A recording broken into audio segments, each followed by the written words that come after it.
Hello dear students, welcome to accounts in Telugu by professor Devika Bhatnagar. అమ్మో, నా notes నేను problems అని ఇట్లా ప్రాక్టీస్ చేసి పక్కా అనుకున్నాక అప్పుడు బోర్డు దగ్గరికి వస్తాను. ఇది నా rough notes. Anyhow, so cash flow statement గురించి మాట్లాడుతున్నాము. డైరెక్ట్ మెథడ్ ఒక ప్రాబ్లం చేసాం కదా, ఇది రెండవ ప్రాబ్లం. ఇంతకుముందు ప్రాబ్లం ఏం చేసాము, బ్యాలెన్స్ షీట్ మనకి ఇచ్చారు. 2 years బ్యాలెన్స్ షీట్ ఇస్తే దాంట్లోంచి క్యాష్ ఫ్లో స్టేట్మెంట్ చేసాము. ఇక్కడ 3 ప్రిన్సిపల్స్ గుర్తుపెట్టుకోండి. ఏంటవి? Cash flows from operating activities, cash flows from investment activities, cash flows from financing activities. గుర్తుంటాయి కదా, ఇది గుర్తు ఉంటే మొత్తం వచ్చినట్టే. అయితే ఈరోజు ప్రాబ్లంలో ఏంటంటే మనకి క్యాష్ బుక్ ఇచ్చాడు, బ్యాలెన్స్ షీట్ ఇవ్వలే, క్యాష్ బుక్ ఇచ్చాడు. అయినా పర్వాలేదు, దీంట్లో కూడా మనము ఈ 3 యాక్టివిటీస్లో ఏది దేంట్లోకి వస్తుందో ఐడెంటిఫై చేసి క్యాష్ ఫ్లో స్టేట్మెంట్ చేసేద్దాము. చూడండి, ప్రాబ్లం చాలా ఈజీ, ఏం కష్టపడక్కర్లేదు. ఇంతకుముందు ఇంగ్లీష్లో చేశాను, యాజ్ ఇట్ ఈస్గా పెట్టాను, ఎక్స్ప్లెయిన్ చేస్తాను. చూడండి, draw a cash flow statement from the given cash book అనాలా, నేను ఇంకా బ్యాలెన్స్ షీట్ పెట్టానా. From the given cash book. Cash బుక్లో ఏమన్నాడు చూడండి, కొన్ని ఐటమ్స్ ఇచ్చాడు. క్యాష్ బుక్ అంటే ఏంటి? డెబిట్స్ అయిన రిసిట్స్ ఉంటాయి, క్రెడిట్స్ అయిన పేమెంట్స్ ఉంటాయి. వాడు ఏమనలే, ఓన్లీ క్యాష్ బుక్ అన్నాడు. మనకు తెలుసు కదా, మన మంచి ఇంటెలిజెన్స్ మీ. డెబిట్స్ అయిన రిసిట్స్, క్రెడిట్స్ అయిన పేమెంట్స్, వసూళ్ళు చెల్లింపులు కదా. అయితే దీంట్లో opening balance of cash, closing of balance of cash, ఈ రెండు వదిలేసి మిగిలిన ఈచ్ అండ్ ఎవ్రీ ఐటము ఎక్కడ వస్తుంది, ఏనా బీనా సీనా అని గుర్తుపట్టుకోవాలా. ఏలోకి ఏమొస్తాయి అంటే కనుక మనకు తెలుసు, current assets, current liabilities, receipts and payment. మనకి ఇన్కమ్ వచ్చినా ఎక్స్పెండిచర్ వచ్చినా అవన్నీ ఆపరేటింగ్ యాక్టివిటీస్ కదా, రెగ్యులర్గా ఆపరేటింగ్ యాక్టివిటీస్. కాబట్టి మనకి ఆపరేటింగ్ యాక్టివిటీస్లో current assets, current liabilities, expenses, income వస్తుంది. Cash flows from investment activities, B బిట్లోకి ఏమొస్తాయి? Purchase or sale of fixed asset, ఇంకేం రావు, purchase or sale of fixed asset. ఇక సి బిట్ ఫినాన్సింగ్ యాక్టివిటీస్లోకి ఏమొస్తాయి? ఎప్పుడైనా గుర్తుపెట్టుకోండి, share capital, debentures, dividend, payment of loan, redemption of shares, ఇవి వస్తాయి. అవి లయబిలిటీ సైడ్లో ఉంటే అవి వస్తాయి దీంట్లో, కాబట్టి లయబిలిటీ అని రాశాను. ఇప్పుడు చూద్దాం దీంట్లోంచి ఎట్లా ఐడెంటిఫై చేద్దాం. ఫస్ట్ వన్, ఇక్కడ డెబిట్ సైడ్లోకి వెళ్ళిపోదాం. Issue of equity shares. Equity shares అంటే ఏంటి? దీంట్లోకి వస్తుంది, కాబట్టి సి అని రాశాను. రిసిట్స్ ఫ్రమ్ కస్టమర్స్, మనకు వచ్చింది, ఇన్కమ్ వచ్చింది అంటే ఆపరేటింగ్ యాక్టివిటీస్ కదా, ఇన్కమ్ కదా, ఇన్కమ్ కాబట్టి A. Sale of fixed assets, sale అయినా పర్చేజ్ అయిన ఫిక్స్డ్ అసెట్ అంటే B bit, so B bit B వేసుకున్నాము. తర్వాత ఇక్కడ చూడండి, పేమెంట్ టు సప్లయర్స్, మనం పేమెంట్ చేస్తున్నామంటే అది ఆపరేటింగే కదా, కాబట్టి A bit. Fixed assets B bit, investment కదా, sale or purchase of any fixed asset అంటేనే బీ బిట్ వేసేసుకున్నాం. ఇంకా తర్వాత ఎక్స్పెన్సెస్ ఉన్నాయి చూడండి, overhead expenses, wages and salaries, income tax పేడ్, ఇవన్నీ ఎక్స్పెన్సెసే. ఎక్స్పెన్సెస్ అన్నీ ఏ బిట్ కదా, అందుకని ఈ 3 కలిపి ఏ అని వేసాను. అట్లాగే డివిడెంట్ పెయిడ్, డివిడెంట్ దేనికి సంబంధించింది? షేర్స్కి సంబంధించింది కదా. దీన్ని నార్మల్ ఎక్స్పెన్సెస్కి తీసుకోకూడదు, అది డివిడెండ్స్ షేర్స్కి సంబంధించింది కాబట్టి దీంట్లో ఫినాన్సింగ్ యాక్టివిటీస్లోకి వస్తుంది, అందుకని సి అని రాశాను.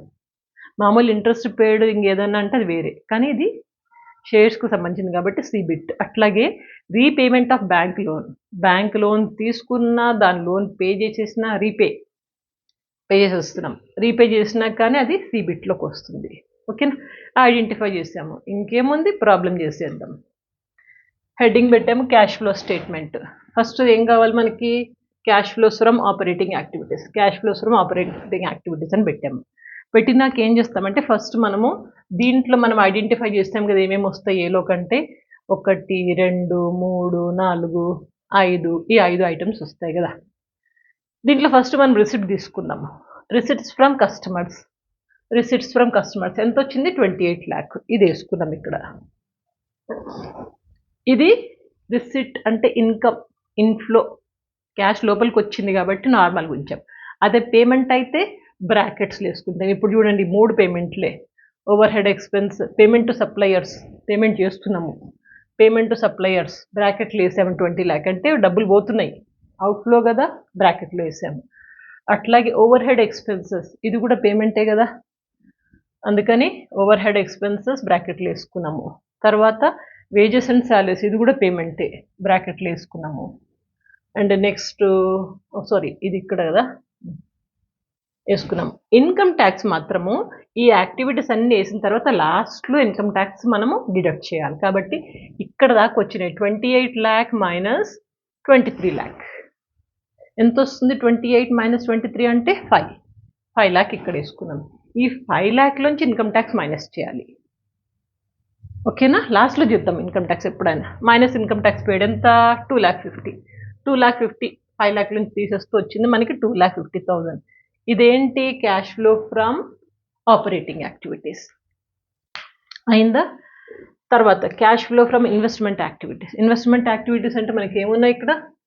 సేల్ ఆఫ్ ఫిక్స్డ్ అసెట్స్, ఇంకొకటి ఏది ఇక్కడ fixed assets. Fixed assets payment సైడ్లో ఉంది అంటే ఏంటి? పర్చేజింగ్.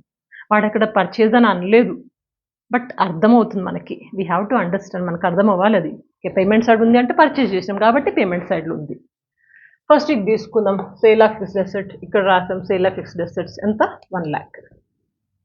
ఇక్కడ ఫిక్స్డ్ అసెట్స్ క్రెడిట్ సైడ్లో ఉంది అంటే payment, purchasing of fixed asset. Purchasing of fixed asset 2 lakh. 2 lakh purchasing అంటే ఏంటి? డబ్బులు పోతున్నాయి కదా, పోతున్నాయి కాబట్టి ఇది బ్రాకెట్స్లో వేసుకున్నాం మైనస్ వాల్యూ. ఇప్పుడు 2 lakh లోంచి 1 lakh తీసేస్తే ఎంత వచ్చింది? 1 lakh. ఆ 1 lakh ఏంటి? నెగిటివ్ వాల్యూ కాబట్టి మనం బ్రాకెట్స్లో వేసుకున్నాం. ఇది వచ్చేసింది. ఇదేంటిది? Cash flow from investment activities. ఇట్లా రాసేసుకున్నాం. ఇక మూడో దానికి వెళ్ళిపోదాం, cash flow from financing activities. Financing activities అంటే మనకి ఇక్కడ ఏమున్నాయి చూడండి. First issue of equity shares. మనము ఈక్విటీ షేర్స్ని ఇష్యూ చేస్తున్నాం అంటే ఏంటి? మనకు అది ఇన్కమ్ కదా, ఇన్ఫ్లో కదా, అది ముందు రాసుకున్నాం. Issue of equity shares 3 lakh. మనకు 3 lakh వచ్చింది, ఇక్కడ రాసుకున్నాము. ఇది నార్మల్, ఎందుకంటే మనకు వస్తుంది ఇన్ఫ్లో. అదే పేమెంట్ అయితే బ్రాకెట్లో రాస్తాం. ఇంకేమున్నాయి? సిబిట్కి సంబంధించి ఇక్కడ ఉంది చూడండి, డివిడెండ్స్ పెయిడ్. డివిడెండ్స్ పెయిడ్ ఎంత? 50,000. ఇది బ్రాకెట్స్లో రాసాం ఎందుకంటే ఇది పేమెంట్ అవుట్ఫ్లో. అట్లాగే repayment of bank loan. Bank వాళ్ళకి బ్యాంక్ దగ్గర లోన్ తీసుకున్నాం మనం ముందే, ఇప్పుడు ఆ లోన్ని రీపే చేసేస్తున్నాం, ఇచ్చేస్తున్నాం. లోన్ ఇచ్చేస్తున్నాం అంటే క్యాష్ అవుట్ఫ్లో, డబ్బులు వెళ్ళిపోతున్నాయి కాబట్టి రీపేమెంట్ ఆఫ్ క్యాష్ లోన్ ఇది మనకి ఇక్కడ రాసుకుంటాం. రీపేమెంట్ ఆఫ్ బ్యాంక్ లోన్ ఏంటిది? వెళ్ళిపోతున్నాయి డబ్బులు కాబట్టి బ్రాకెట్లో రాసుకున్నాము. ఇప్పుడు దీన్ని టోటల్ చేయడానికి 3,50,000. రెండు మైనస్ వాల్యూలు, ఈ రెండు కలిపితే ఎంత అయినా 3,50,000. 3,50,000 మైనస్ 3 lakh ఎంత అయింది? 50,000. 50,000 ఏంటది? నెగిటివ్ వాల్యూ కాబట్టి 50,000 బ్రాకెట్స్లో వేసుకున్నాం. ఈ మూడు వచ్చేసినాయి కదా. ఒకటి cash flow from operating activities, cash flow from investment activities, cash flow from financing activities. ఈ మూడు వచ్చేసినాక ఏం చేయాలా? Net increase or decrease in cash or cash equivalents అంటాము. అంటే ఏంటి? ఏ ప్లస్ బి ప్లస్ సి కదా. ఇప్పుడు ఏ ఎంత ఉంది? 2,50,000. బి నెగిటివ్, సి కూడా నెగిటివ్. ఈ రెండు 1,50,000. 1,50,000 ఏంటి? నెగిటివ్. 2,50,000 మైనస్ 1,50,000 ఎంత అయింది? 1 lakh. 1 lakh ఇక్కడ వేసుకున్నాం. 1 lakh ఏంటి? పాజిటివ్, ఎందుకంటే ఇది ఎక్కువ ఉంది, పాజిటివ్ ఎక్కువ ఉంది. నెగిటివ్ ఎంత? 1,50,000. సో 1 lakh మనకు పాజిటివ్ వాల్యూ వచ్చింది. దీనికి మనం cash balance at the beginning of the year, cash balance at the beginning of the year దీన్ని యాడ్ చేస్తాం. Add cash balance at the beginning of the year 50,000 add చేయండి. Add చేస్తే ఎంత వచ్చింది? 1,50,000. ఈ 1,50,000 ఆన్సర్ మన క్లోజింగ్ బ్యాలెన్స్ ఆఫ్ క్యాష్కి ఈక్వలెంట్గా ఉండాలా. ఇది ఇది మ్యాచ్ అయిందా? ఈ అమౌంట్ ఫైనల్ వచ్చిన అమౌంట్ మన క్లోజింగ్ బ్యాలెన్స్ ఆఫ్ క్యాష్కి ఈక్వలెంట్గా ఉండాలి. ఈక్వలెంట్ ఉంది అంటే కనుక ప్రాబ్లం కరెక్ట్. ఓకేనా? మనకు ఈక్వల్ వచ్చేసింది అంటే ప్రాబ్లం కరెక్ట్ అయిపోయింది. Closing cash. ఓకేనా? సో ఇంతే అండి cash flow statement. Very easy. Screen shot తీసుకోండి, మళ్ళీ ఒకసారి ఎక్స్ప్లెయిన్ చేస్తాను.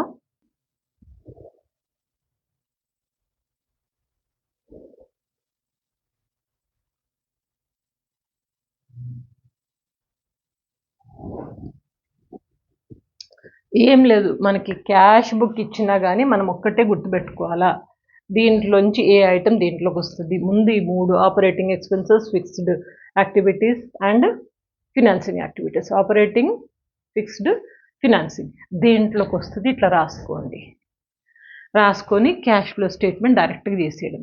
ఇక్కడ కూడా మనము ఆపరేటింగ్ ఎక్స్పెన్సెస్ గురించి అంటే adjust profit and loss account, operating profit గురించి ఇంకోటి ఏమి చేయలేదు, ఎందుకంటే ఇక్కడ ఏమి ఇవ్వలేదు అలాంటి information.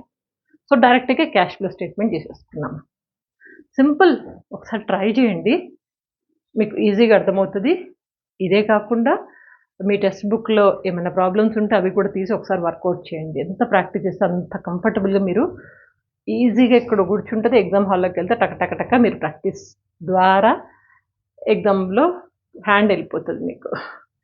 So checkout the playlist. ఈ ఛానల్ అతి కష్టం మీద నేను టైం తీసుకొని చేస్తున్నాను. తప్పకుండా 10 మందికి షేర్ చేసుకోండి. బాగా చదువుకోండి, మంచి మార్క్స్ తెచ్చుకోండి. Stay connected. Good luck.